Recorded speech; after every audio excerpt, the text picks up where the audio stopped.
Niharika auto वाले को पैसे दे रही थी। ये लीजिए आपके पूरे पैसे। हाँ, और ये लीजिए आप अपने छुट्टे पैसे। फिर निहारिका घर के अंदर आने लगती है और ये सब छत पर खड़ी शकुंतला देख लेती है। अच्छा, तो ये महारानी इस तरह सारे पैसे बर्बाद कर रही है जैसे पैसे पेड़ पर उगते हों। अभी मैं इसे मजा चखाती हूँ। ये सोचकर शकुंतला गुस्से में तुरंत नीचे आती है। अरे निहारिका, इतनी जल्दी आ गई तू? अरे जल्दी तो आएगी ही, ऑटो से जो आई है। क्यों रे, पैसे क्या पेड़ पर उगते हैं जो तू उन्हें बर्बाद करने पर तुली है? पैदल नहीं आ सकती थी जो ऑटो कर लिया? माँ, मैं पैदल ही आ रही थी, लेकिन जहाँ मैं गई थी वहाँ से घर 2 किलोमीटर की दूरी पर है। इतनी दूर में पैदल कैसे आती? क्यों, तेरे पैरों में मेहंदी लगी है जो तू पैदल नहीं आ सकती? आज के बाद अगर मैंने तुझे ऑटो या टैक्सी में पैसे बर्बाद करते हुए देख लिया ना, तो तेरी हड्डी पसली तोड़ दूंगी। चुपचाप पैदल जाया कर, पैदल आया कर। अच्छा ठीक है माँ, आइंदा मैं कभी भी पैसे बर्बाद नहीं करूंगी और उसे बचाने की कोशिश करूंगी। कोशिश नहीं, तुझे पैसे बचाने ही बचाने हैं और मुझे 1-1 रुपए का हिसाब चाहिए तुझसे। अच्छा ठीक है माँ। इतना कहकर निहारिका किचन में जाकर काम करने लगती है। फिर खुशबू बाहर से आती है। माँ, मेरे तो पूरे पैर दुखने लगे हैं, ऊपर से बाहर इतनी तेज धूप है। अरे तो तूने ऑटो क्यों नहीं कर लिया? माँ, मैं जहाँ गई थी वो बस 2 मिनट की दूरी पर है, इसलिए वहाँ के लिए ऑटो नहीं मिला। अरे मेरी प्यारी बच्ची, इतनी धूप में पैदल गई और पैदल आई। सारी गलती इन्हीं की है, ये नहीं कि बाइक से छोड़ दें। अरे बगल की दुकान पर ही तो गई थी चिप्स कुरकुरे लेने। कौन सा दूर गई थी जो मैं इसे बाइक से छोड़ दूं? अरे आप तो चुप ही रहो, बेचारी मेरी बच्ची थक गई होगी। तू बैठ, मैं तेरे लिए पानी मंगवाती हूँ। ओ करमजली कलमुही, मेरी बेटी के लिए पानी लेकर आ। जी माँ जी, लाती हूँ। माँ, खुशबू की जितनी फिक्र करती है उतनी फिक्र मेरी क्यों नहीं करती? खुशबू तो यहीं बगल की दुकान में गई थी, लेकिन मैं 2 किलोमीटर दूर बाजार में सब्जी लेने गई थी। फिर भी माँ ने मुझे इतना सुनाया। यही सोचते हुए निहारिका पानी लाकर खुशबू को देती है और फिर शाम को। माँ, मुझे ना कुछ खाने का मन कर रहा है। हाँ माँ, मुझे भी कुछ खाना है, बहुत तेज भूख लगी है। अरे तो तुम दोनों इतना सोच क्यों रहे हो? बाहर से खाना ऑर्डर कर लो। क्या सच्ची माँ? हाँ, तो हम पैसे कमाते ही क्यों हैं? तुम दोनों के शौक पूरे करने के लिए ही तो। तुम सुबह में तो निहारिका को पैसे बर्बाद करने पर बड़ा ज्ञान दे रही थी। अरे आप चुप रहो, दिन भर उसकी साइड लेते रहते हो। ये हमारे अपने बच्चे हैं या वो? और वैसे भी अगर अभी खाना आएगा तो वो भी खाएगी ना। ठीक है माँ। फिर शिवम और खुशबू अपने पसंद का पिज्जा बर्गर सबके लिए ऑर्डर करते हैं। अगर खाना आएगा तो मैं भी तो खाऊंगी। चलो ठीक है, फाइनली इतने दिन बाद मुझे बाहर का कुछ खाने को मिलेगा। यही सोचकर निहारिका खुश हो रही थी और थोड़ी देर में खाना आ भी जाता है। आहा, क्या पिज्जा है, खाकर मजा आ गया। हाँ सच में पिज्जा तो बहुत टेस्टी है। माँ, मैं भी पिज्जा खा लूं? थोड़ी देर रुक जा, मेरे बच्चों को खा लेने दे, फिर तू भी खा लेना। कौन सी सुबह से तू भूखी है? शकुंतला की बात सुनकर निहारिका थोड़ा इंतजार करती है और खुशबू साथ ही शिवम मन भरकर पिज्जा बर्गर खा लेते हैं। खुशबू, अगर और पिज्जा खाना हो तो ऑर्डर कर ले। नहीं माँ, मेरा पेट भर गया है। अब मुझे भी दे दीजिए पिज्जा खाने के लिए। ओह सॉरी, तुम्हारे लिए तो पिज्जा बचा ही नहीं। कोई बात नहीं, तुम अगली बार खा लेना। अरे लेकिन। अरे क्या लेकिन विकिन कर रही है? अगली बार खा लेना। माँ, आप हर बार ऐसा ही करती हैं और मैं कभी भी पिज्जा नहीं खा पाती। हाँ तो इतना चीख कर क्या दिखा रही है? घर में खाना नहीं बनता है क्या जिससे तेरा पेट भर जाए? चुपचाप जाकर खाना बना और उसी को खा। नहीं मिलेगा तुझे कोई पिज्जा विज्जा, पैसे पेड़ पर नहीं उगते हैं। जा। शकुंतला की बात सुनकर निहारिका उदास हो जाती है और किचन में चली जाती है। पता नहीं पिज्जा बर्गर खाने में कैसा लगता होगा। मैंने तो आज तक कभी भी नहीं खाया। जब मेरी खाने की बारी आती है तब सब खत्म हो जाता है। एक काम करती हूँ, आज मैं अपने लिए बहुत सारे टेस्टी टेस्टी पकवान बनाती हूँ, उसे पेट भर कर खाऊंगी। ये सोचकर निहारिका बहुत मेहनत से ढेर सारे तरह तरह के पकवान बनाती है। फाइनली सारा खाना बन गया, पनीर की सब्जी, कुलची और बाकी सब भी। इतनी तेज भूख लगी है, पहले खाना खा लेती हूँ। तभी वहाँ शकुंतला आती है। किचन में खड़ी होकर क्या बड़बड़ा रही है? खुद बाद में खाना, पहले मेरे बच्चों को खिला। उन्होंने शाम से लेकर अभी तक कुछ भी नहीं खाया है। लेकिन माँ, मैंने तो सुबह से कुछ नहीं खाया है। हाँ तो तू मत खा, लेकिन मेरे बच्चों को खिला दे। जल्दी से सारा खाना सर्व कर दे डाइनिंग टेबल पर। इतना कहकर शकुंतला वहाँ से चली जाती है और निहारिका सारा खाना डाइनिंग टेबल पर सर्व करती है। खाना तो बहुत टेस्टी है। कहाँ, रोज की तरह ही तो है, एकदम बकवास। वैसे मुझे ये सब्जी थोड़ी और दे दो। हाँ, और मुझे ये कुलचे। अब बस 2 ही कुलचे बचे हैं, तो दे दे। फिर निहारिका सभी को सारा खाना दे देती है और लास्ट में उसके लिए खाना नहीं बचता। माँ, सारा खाना खत्म हो गया है, मुझे बहुत तेज भूख लग रही है। मैं मैगी बनाकर खा लूं? अच्छा, तो अब तू सिर्फ अपने लिए मैगी बनाएगी? कितना गैस वेस्ट होगा। मैगी के पैसे जाएंगे, तेरी माँ यहाँ पैसे नहीं छोड़ कर गई है तेरे लिए जो फिजूल खर्च करती रहे। लेकिन माँ, मैं दोपहर को भी ठीक से खाना नहीं खाई थी, शाम को भी नहीं, और रात को भी मुझे कुछ खाने को मिला ही नहीं। हाँ तो एक दिन नहीं खाना खाएगी तो मर नहीं जाएगी। शांति से जा, किचन का काम कर और सो जा। मेरा दिमाग मत खराब कर, ये नहीं कि थोड़े बहुत पैसे बचा ले। शकुंतला की बात सुनकर निहारिका किचन में काम करने चली जाती है। उफ, मुझे इतनी तेज भूख लगी है और माँ मुझे कुछ बनाकर खाने को भी नहीं दे रही। पता नहीं माँ मेरे साथ ऐसा क्यों करती है। क्या मैं सौतेली बेटी हूँ इनकी? बस इसीलिए। सच में माँ, आप मुझे छोड़कर क्यों चली गई? अगर आप होती तो आप कभी भी मुझे भूख से सोने नहीं देती। भगवान जी, आपने मेरी माँ को मुझसे क्यों छीन लिया? इस तरह आए दिन निहारिका भगवान से गुजारिश लगाती और फिर सो जाया करती। फिर एक दिन, माँ मेरे सारे कपड़े फट गए हैं, आप मुझे कुछ नए कपड़े दिला दीजिए ना। हाँ तो कपड़े फट गए हैं तो उन्हें सिल ले। नए कपड़े खरीदने की क्या जरूरत है? तेरे ऊपर बर्बाद करने के लिए मेरे पास इतने पैसे नहीं हैं। लेकिन माँ, बाहर जाने के लिए मेरे पास एक भी अच्छा कपड़ा नहीं है, और फिर अभी संध्या दीदी की शादी पड़ने वाली है, वहाँ मैं क्या पहनूंगी? तो तू एक काम करना, पुराना पहन लेना, क्योंकि तेरी माँ तेरे लिए पैसों का पेड़ नहीं उगा कर गई है। तभी खुशबू आती है। माँ, मेरे पास घर में पहनने के लिए एक भी नया कपड़ा नहीं है। मेरे सारे कपड़े पुराने हो गए हैं, आप मुझे नए कपड़े दिला दीजिए ना। अरे तो पहले तुझे बताना चाहिए था ना। चल आज शाम को ही शॉपिंग पर चलेंगे। ठीक है माँ, तो फिर मेरे जितने भी पुराने कपड़े हैं वो फेंक देती हूँ। अरे नहीं नहीं, फेंकने की क्या जरूरत है, ये गवार है ना, इसे दे दे, सिलकर पहन लेगी। ओह, तेरे पास कपड़े नहीं थे ना, ये ले खुशबू के पुराने कपड़े, इन्हें सिलकर पहन लेना। इतना कहकर शकुंतला खुशबू के पुराने कपड़े निहारिका को दे देती है और वहाँ से चली जाती है। पता नहीं माँ मेरे साथ ही इतनी कंजूसी क्यों करती है, जबकि खुशबू पर तो बिंदास पैसे लुटाती हैं। क्या मुझे भी कभी आजादी की जिंदगी मिल पाएगी, जहाँ जब मेरा मन करे, जो मन करे वो मैं खरीद सकूं? निहारिका अक्सर यही सोचा करती और इसी सोच के साथ जैसे जैसे अपनी जिंदगी बिताती। इसी तरह एक दिन, ये देखिए, इस अमीर घराने से आया है आपकी बेटी निहारिका के लिए रिश्ता। बोलिए, रिश्ते के लिए हाँ कर दूं? नहीं नहीं, बिल्कुल नहीं। इतने अमीर घराने में मैं उस गवार कलमुही की शादी करवाऊंगी? बिल्कुल नहीं। कोई गरीब घर का रिश्ता आए तो मुझे बताइएगा। भला वो क्यों? अमीर घराने का रिश्ता है, ऊपर से दहेज भी नहीं मांग रहे हैं, तो फिर आप ऐसा क्यों कह रही हैं? अरे लेकिन, अरे क्या माँ, आप भी जब बिना दहेज के इस गवार से हमें छुटकारा मिल जाएगा तो आप इतना क्यों सोच रही हैं? शादी के लिए हाँ कर दीजिए, कम से कम हमारे पैसे तो बचेंगे, इसे खिलाने पिलाने में जो पैसे वेस्ट होते हैं। हाँ, तूने बिल्कुल सही कहा। चल ठीक है पंडित जी, आप ये रिश्ता तय कर दीजिए और जितनी जल्दी हो सके उतनी जल्दी शादी की तारीख निकलवा दीजिए। नहीं नहीं, जल्दी नहीं हो पाएगा, क्योंकि लड़के वालों को थोड़ा समय चाहिए। अरे नहीं नहीं, हमारे पास टाइम नहीं है, जितनी जल्दी हो सके उतनी जल्दी इसकी शादी करवा दीजिए। अच्छा ठीक है, मैं कोशिश करता हूँ। इतना कहकर पंडित वहाँ से चले जाते हैं और ये सारी बातें निहारिका सुन रही थी। मुझे शादी नहीं करनी, लेकिन अगर ये बात मैं माँ से कहूंगी तो माँ मेरी कभी नहीं सुनेंगी। पता नहीं मैं वहाँ कैसे रहूंगी। सौतेली ही सही, लेकिन फिर भी बचपन से मैं माँ के साथ ही रही हूँ। जब माँ ने मुझ पर इतनी पाबंदियां लगाई और मेरे साथ इतनी कंजूसी की, तो फिर मेरे ससुराल वाले मेरे साथ क्या करेंगे? फिर पंडित जल्द से जल्द निहारिका की शादी करवा देते हैं। फिर गृह प्रवेश के टाइम, आइए देवरानी जी, आपका इस घर में स्वागत है। अब मेरी दूसरी भाभी भी आ गई। सिर्फ आपकी ही नहीं, मेरी भी। अरे अब सारी बातें दरवाजे पर ही करोगे क्या? बहू को अंदर तो आने दो। बहू, इस कलश को गिराकर घर में गृह प्रवेश करो। फिर निहारिका कलश को गिराकर घर में गृह प्रवेश करती है। वाह सुमित्रा, तू तो अपनी छोटी बहू भी एकदम हीरे की खान जैसी लाई है। तुझे इतनी प्यारी प्यारी सुंदर सुंदर बहुएं मिल कहाँ से जाती हैं? बड़ी बहू भी इतनी सुंदर और अब जो नई बहू आई है वो भी इतनी सुंदर। आंटी जी, भाभी सुंदर है तो क्या, हमारे भैया भी तो हैंडसम है। चलो चलो, अब बहुत हुई बेकार की बात है। दोनों थक गए होंगे, दोनों को जाकर आराम करने दो। अगली सुबह, आज मेरी पहली रसोई है, घर पर इतने मेहमान भी आए हैं, पता नहीं क्या होगा, बस कुछ गड़बड़ ना हो। यही सोचते सोचते निहारिका तैयार होती है और फिर तुरंत किचन में पहुंचती है। अरे बहू, आ गई तू? देख, आज तेरी पहली रसोई है, इसलिए घर पर बहुत सारे मेहमान आए हैं तेरे हाथों का खाना खाने के लिए। अरे आप लोग उसे इतना क्यों डरा रहे हैं? अरे भाभी, हम डरा कहाँ रहे हैं, हम तो बस बता रहे हैं। आप इन लोगों को छोड़िए, आप इधर देखिए। अगर आपको किसी भी चीज की जरूरत पड़ेगी तो मुझे बुला लीजिएगा, मैं आपकी मदद कर दूंगी। कोई भी काम हो तो आप बुला लीजिएगा, मैं आ जाऊंगी। इतना कहकर निकिता बाहर चली जाती है। निकिता की बात सुनकर निहारिका का डर थोड़ा कम होता है और वो खुशी खुशी ढेर सारा खाना बनाकर सबको खिलाती है। एक बात तो है, बहू सिर्फ दिखने में अच्छी नहीं है, खाना भी एकदम लाजवाब बनाती है। हाँ सच में, खाना खाकर तो मजा ही आ गया। सुमित्रा की पसंद एकदम लाजवाब है।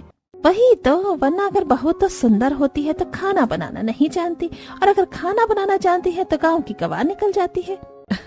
हाँ, तो मैंने अपने बेटे के लिए कोई ऐसी वैसी लड़की पसंद नहीं की है, लाखों में एक है एक। इसी तरह हंसी मजाक करते हुए सभी लोग खाना खाते हैं। फिर निहारिका जब खुद खाना खाने जाती है तो ये क्या, सारा खाना तो खत्म हो गया, अब मैं खाना कैसे खाऊंगी? शादी में भी कुछ नहीं खाया था और ना ही उससे पहले, अब तो भूख से मेरी जान जा रही है, क्या करूं? किसी को बोलकर भी कोई फायदा नहीं है, जब माँ को कोई फर्क नहीं पड़ता था तो फिर मेरी सास को क्यों ही पड़ेगा। तभी करिश्मा किचन में आती है और सारी बातें सुन लेती है। अरे भाभी, क्या हुआ? आपने खाना नहीं खाया क्या? तो आप इतनी परेशान क्यों हो रही हैं? आपने हमें बताया क्यों नहीं? रुकिए, मैं अभी आपके लिए बाहर से खाना ऑर्डर कर देती हूँ। क्या, बाहर से? हाँ भाभी, ऑब्वियसली, अगर अभी आप खाना बनाएंगे तो फिर और कितनी देर आपको भूखा रहना पड़ेगा, इसीलिए मैं माँ से बात करके खाना ऑर्डर कर देती हूँ। ऐसा कहकर करिश्मा निहारिका के लिए ढेर सारा खाना ऑर्डर करती है। बहुत सारा काम छोड़ो, पहले खाना खा ले। भाभी, ज्यादा कुछ नहीं है, बस 2-3 पिज्जा और 1 तो बर्गर ही है, आप आराम से खा लीजिएगा, और अगर बच भी गया तो फिर क्या दिक्कत है, लेकिन कम नहीं पड़ना चाहिए। हाँ निहारिका, जल्दी से तुम खाना शुरू करो, वरना तुम्हारी सेहत पर असर पड़ेगा। फिर निहारिका पिज्जा खाने लगती है। वाह, ये लोग मेरी कितनी केयर कर रही हैं और मेरे लिए इतना सारा खाना बाहर से ऑर्डर कर दिया। सच में ये लोग तो बहुत अच्छे हैं, लेकिन अगर ये सब सिर्फ इसलिए हुआ क्योंकि मैं नई बहू हूँ तो? क्या हुआ भाभी, खाते खाते क्या सोच रही हैं? नहीं नहीं, कुछ नहीं। फिर निहारिका पेट भरकर खाना खाती है और बचा हुआ खाना फेंका जाता है। फिर धीरे धीरे निहारिका अपने ससुराल की जिम्मेदारियां संभालने लगती है। फिर एक दिन, अरे ये क्या, सारी सब्जी भी खत्म हो गई है और सब्जी वाला भी नहीं आया। अब मुझे बाजार जाकर सब्जियां लानी पड़ेंगी, ऊपर से पैदल जाना होगा, क्योंकि जब माँ मुझे पैसे नहीं देती थी तो फिर मेरी सास क्यों देंगी? ये सोचकर निहारिका सब्जी का थैला उठाकर सब्जी लेने के लिए जाने लगती है कि तभी, क्या हुआ बहू, कहाँ जा रही है? माँ जी, वो सारी सब्जियां खत्म हो गई हैं तो मैं सब्जी लेने जा रही थी। इतनी धूप में, वो भी पैदल? पागल हो गई है क्या? तू बीमार पड़ गई या फिर तुझे टैनिंग हो गई तो? रुक, सुमित, सुमित इधर आना। सुमित्रा की बात सुनकर सुमित तुरंत वहाँ आता है। हाँ बोलिए, क्या हुआ? देख, बाहर बहुत धूप है और सब्जी भी खत्म हो गई है घर में, तो तू भाभी को बाइक से मार्केट लेकर जा और उसे कुछ सब्जियां दिलाकर वापस ले आ। अच्छा ठीक है माँ, जा रहा हूँ, चलिए भाभी। अगर अभी माँ होती तो बोलती कि पेट्रोल के पैसे पेड़ पर नहीं उगते हैं, लेकिन मेरी सास तो कितनी अच्छी है, खुद मुझे बाइक से भेज रही है। फिर निहारिका सुमित के साथ सब्जी मार्केट जाती है और कुछ ही देर में सब्जियां लेकर आ जाती है। इसी तरह 1-2 दिन बीतते हैं। फिर अचानक कुछ पड़ोसन घर आती हैं। अरे अरे, शर्मिला, लक्ष्मी बहन, रूबी बहन, आप सब लोग यहाँ अचानक? अरे वो आपको पता नहीं है क्या, परसों हमारी समिति में बहुत बड़ी पार्टी है। पार्टी? लेकिन कैसी पार्टी? अरे परसों हमारी समिति के पूरे 75 साल हो जाएंगे इसी खुशी में। अच्छा ठीक है, मैं अपने पूरे परिवार के साथ आ जाऊंगी। हाँ हाँ, और ये हद से ज्यादा देर मत कीजिएगा, थोड़ी जल्दी ही आइएगा। हाँ हाँ ठीक है, लेकिन अभी अभी तो आई हैं, जा कहाँ रही हैं? बैठिए। नहीं नहीं, सोसाइटी में और भी बहुत से घरों में बोलना है, इसलिए हम अभी जा रहे हैं, फिर कभी आएंगे। इतना कहकर सभी लोग वहाँ से चले जाते हैं और सुमित्रा पूरे परिवार को ये बात बता देती है। फाइनली इतने दिनों बाद किसी पार्टी में जाने को मिलेगा। हाँ हाँ, जाने को मिलेगा, लेकिन पहले से ही बता दे रही हूँ, लेट मत करना कोई भी। सब लोग अपने अपने कपड़े अभी से तय करके रख लो। ठीक है माँ जी, मैं अपने कपड़े तैयार करके रखूंगी। अब मैं क्या करूँ, मेरे पास तो एक ही लहंगा है, वो भी इतना पुराना। महादेव को कहकर क्या फायदा, एक काम करती हूँ, उसी को प्रेस करके पहन लूंगी। हाँ माँ जी, मैं भी कल ही अपने कपड़े तय करके रख दूंगी। फिर निहारिका निकिता के साथ मिलकर घर का काम करती है और फिर अगले दिन निहारिका अपना लहंगा प्रेस करने लगती है। फाइनली लहंगा प्रेस हो गया, अब बस ब्लाउज बचा है, उसे भी जल्दी से कर लेती हूँ। यह सोचकर निहारिका ब्लाउज प्रेस करती है, लेकिन तभी ब्लाउज जल जाता है। अरे ये क्या, लहंगे का तो ब्लाउज ही जल गया, अब मैं क्या पहनूंगी? तभी कमरे में सिद्धांत आता है, तो वो देखता है कि निहारिका उदास होकर बिस्तर पर बैठी है। क्या हुआ निहारिका, तुम इस तरह लहंगे का ब्लाउज हाथ में लेकर उदास क्यों बैठी हो? नहीं, कुछ नहीं हुआ। अरे बता भी दो, क्या हुआ है? मैं अपना लहंगा प्रेस कर रही थी कि तभी ब्लाउज जल गया, अब मैं पार्टी में क्या पहनूंगी? अरे इसमें इतना उदास होने वाली क्या बात है, दूसरा लहंगा पहन लेना, तुम कुछ भी पहनोगी तुम उसमें अच्छी लगोगी। हाँ हाँ, मैं पहन लेती दूसरा लहंगा, लेकिन मेरे पास और कोई लहंगा ही नहीं है, बस एक यही कपड़ा था जिसे मैं बाहर जाते वक्त पहन सकती थी। अरे तो उदास क्यों हो रही हो, चलो हम लोग शॉपिंग पर चलते हैं। क्या अभी? लेकिन फिर पैसे? अरे तुम पैसों की टेंशन क्यों ले रही हो, मैं हूं ना, चलो चलते हैं। हाँ वैसे अगर तुम मेरे साथ जाओगी तो मुझे तो लड़कियों के कपड़ों के बारे में कोई नॉलेज नहीं है, तुम एक काम करो, भाभी के साथ शॉपिंग पर चली जाओ, वो तुम्हें अच्छी अच्छी ड्रेस दिला देंगी। तभी रूम में निकिता आती है और सिद्धांत उससे सारी बातें बता देता है। अरे बस इतनी सी बात, चलिए देवरानी जी हम दोनों शॉपिंग पर चलते हैं। फिर निकिता और निहारिका दोनों शॉपिंग पर जाती हैं। देखो ये लहंगा इस मॉल का बेस्ट पीस है, तुम इसे ले लो। अच्छा ठीक है जेठानी जी। लेकिन मैं पहले ही बता देता हूँ, ये लहंगा 50,000 का है। क्या 50,000 का लहंगा, इतना महंगा? अरे तो क्या हो गया देवरानी जी, हमारे पास इतने पैसे तो हैं ही, और फिर कपड़ों में कैसी कंजूसी। भैया आप इसे पैक कर दीजिए। मुझे तो लगता था कि जैसे मेरा मायका कंजूस था वैसे ही मेरा ससुराल भी कंजूस होगा, लेकिन यहाँ पर तो सब लोग दिल खोल कर पैसा उड़ाते हैं। सच में अब मेरा जितना मन करेगा जब मन करेगा पैसे इस्तेमाल करूंगी मैं भी। फिर निकिता और निहारिका शॉपिंग करके मॉल से बाहर आती हैं। चलिए घर चलते हैं। अरे नहीं नहीं देवरानी जी, अभी घर जाएंगे तो फिर खाना भी बनाना पड़ेगा। एक काम करते हैं, हम लोग बाहर से खाना खा लेते हैं और घर के लिए खाना पैक करवा लेंगे। ठीक है जेठानी जी। एक तरफ मेरा मायका था जो इतना कंजूस था और दूसरी तरफ मेरा ससुराल है जो दिल खोल कर पैसे खर्च करता है। सच में भगवान ने तो मेरी सुन ली, अब मुझे पाबंदियों में नहीं रहना पड़ेगा। फिर निहारिका और निकिता रेस्टोरेंट में जाती हैं और निकिता ढेर सारा खाना ऑर्डर करती है। इतना सारा खाना खाकर तो मेरा पेट ही भर गया, ऊपर से ये सारा खाना बच भी गया। अब इतने सारे खाने का क्या होगा? हाँ तो कोई बात नहीं, इसे हम फेंक देते हैं और नया खाना पैक करवा कर घर के लिए ले चलते हैं। लेकिन जेठानी जी हम लोग इसे फेंकेंगे क्यों, बाहर किसी गरीब को दे देंगे। अरे देवरानी जी उसमें कितना टाइम वेस्ट होगा और उससे हमें क्या मिलेगा। फिर निकिता नया खाना ऑर्डर करवा कर ऑटो से घर आ जाती है और अगले दिन सभी तैयार होकर पार्टी में जाते हैं। रात होते होते सभी घर आ जाते हैं। इसी तरह 3-4 दिन बीतते हैं। फिर एक दिन, माँ जी ये इधर क्यों रखा है आपने, ये इतना महंगा है, कोई भी आएगा जाएगा तो बड़ी आसानी से टूट जाएगा। अरे इतना क्या सोचती है, टूट जाएगा तो टूट जाने देना, हम नया ले लेंगे, तू साफ सफाई कर ले। इतना कहकर सभी अपने अपने कामों में लग जाते हैं। अगर पैसा है तो क्या सारे पैसे बर्बाद कर देंगे? यहाँ पर सामान रखा हुआ है, टूट जाएगा तो फिर पैसे बर्बाद होंगे। खैर मुझे क्या, मैं अपना काम खत्म कर लेती हूँ।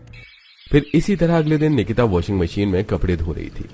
अरे ये क्या जेठानी जी, आपने शादी के कपड़े और रंगीन कपड़े दोनों एक ही साथ डाल दिए, ऐसे तो शादी के कपड़े खराब हो जाएंगे। अरे हाँ ये तो मुझसे बहुत बड़ी गलती हो गई, मेरा ध्यान ही नहीं गया, अब क्या करूँ।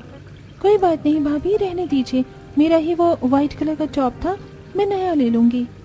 अरे लेकिन करिश्मा तुम नया टॉप ले लोगी, लेकिन उस पुराने व्हाइट कलर के टॉप का क्या होगा? और फिर उसे भी तो तुम अभी नया ही लाई थी। हाँ भाभी लेकिन अब तक तो रंगीन कपड़ों का कलर मेरे व्हाइट टॉप पर लग ही गया होगा, फिर ऐसा दाग लगा हुआ कपड़ा थोड़ी ना मैं पहनूंगी। पहले मुझे लगता था कि ये लोग दिलदार हैं, लेकिन ये लोग तो सच में पैसे बर्बाद करते हैं। खैर मुझे क्या। फिर निहारिका अपने कामों में लग जाती है। इसी तरह एक दिन निहारिका निकिता और शकुंतला के साथ सब्जी मार्केट जाती है। क्या मैडम क्या चाहिए? 2 किलो टमाटर और 1 किलो प्याज, साथ ही 2 किलो भिंडी दे दीजिए। अच्छा, इन सब के तो कुल 300 रुपए हो गए। क्या 300 रुपए? कुछ तो कम कीजिए भैया। अच्छा तो आप 200 रुपए। अरे छोड़िए ना देवरानी जी, जितने में दे रहे हैं उतने में ले लीजिए ना, ये लीजिए भैया 300 रुपए। इसी तरह सभी लोग और कुछ सब्जियां लेते हैं और फिर ऑटो ढूंढने लगते हैं। क्या हुआ बहू, क्या सोच रही है तू? माँ मैं ये सोच रही थी कि जब वो सब्जी वाला पैसे कम कर रहा था तो आपने उसे पैसे कम क्यों नहीं करने दिए? ओहो बहू, 2-4 रुपए के लिए क्या सब्जी वाले से मुंह लगाना, छोड़ना तू, एक ऑटो भी नहीं मिल रहा। हाँ इतनी देर से खड़े हैं, एक ऑटो वाला भी नहीं दिख रहा। माँ हम लोग जितनी देर से खड़े हैं उतनी देर से तो हम लोग पैदल घर चल देते। अरे देवरानी जी आप पागल हो गई हैं क्या, पैदल घर कौन जाता है? रुकिए मैं टैक्सी बुक कर देती हूँ। टैक्सी? लेकिन उसमें तो बहुत पैसे लग जाएंगे, सिर्फ इतनी दूर के लिए टैक्सी कौन बुक करता है? देवरानी जी देखिए, आपको आदत है पैदल चलने की लेकिन मुझे नहीं है, इसलिए मुझे टैक्सी बुक करने दीजिए। इतना कहकर निकिता टैक्सी बुक करती है और सभी लोग टैक्सी से घर पहुंचते हैं। फिर निकिता टैक्सी वाले को पैसे देती है। क्या 500 का नोट?